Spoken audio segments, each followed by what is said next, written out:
માતાજી, જય શ્રી કૃષ્ણ બધા મિત્રોને. તો આજે અમે પહોંચી ચૂક્યા છે રામાપીરના મંડપમાં. બતાવું નજારો કઈ રીતનો છે.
મંડપ છે ખાલી ઉપાડી અને પાવલા ઉપર જ ઊભો છે.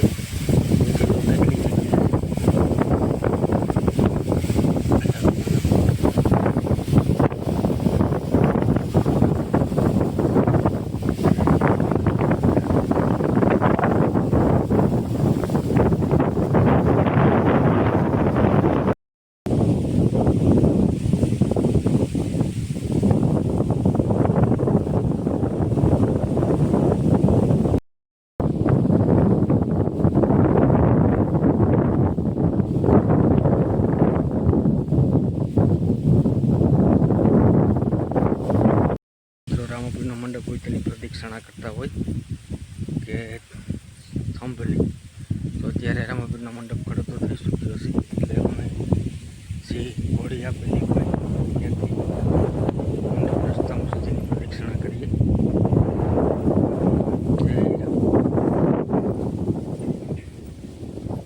ખૂબ સરસ મજાનો મંડપ છે અને ભગવાનનું પ્રગટિયા થઈ ચૂક્યું છે અને રામાપીર બાપા અહીં પધારી ચૂક્યા છે. તમે પણ મિત્રો દર્શન કરી લો.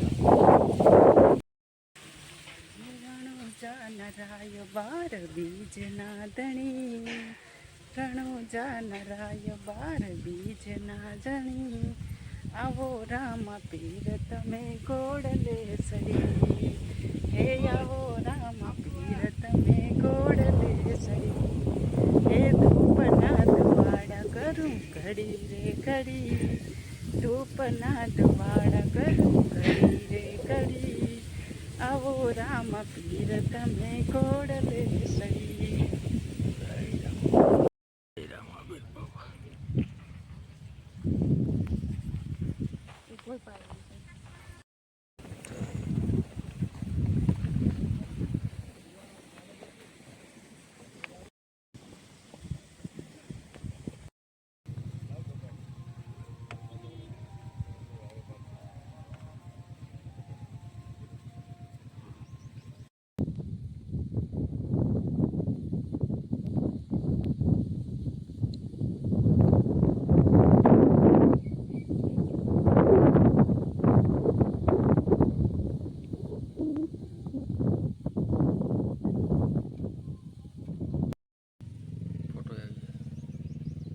ચાલો તો હવે આપણે રામાપીર બાપાના દર્શન કરી લીધા. ખૂબ સરસ મજાનો મંડપ હતો અને મંડપ હોય અહીંયા સાક્ષાત ભગવાન રામાપીર બાપા આવતા હોય અને શ્રદ્ધાળુ લોકો પુષ્કળ પ્રમાણમાં હોય, એટલે મંડપમાં બહુ મજા આવે. મિત્રો જરૂરથી સાક્ષાત ભગવાન હોય જ, કેમ કે અત્યારે એટલો પવન છે ને કે વાત કરોમાં, તો ભગવાન જો કેટલા કિલોર કરે ઊભા. કારણ કે પબ્લિકની શ્રદ્ધા હોય એટલે ભગવાનને આવવું પડે અને ભગવાન આવે જ એટલે જ પબ્લિક હોય. એટલે સારું, હાલો તો હવે નીકળીએ.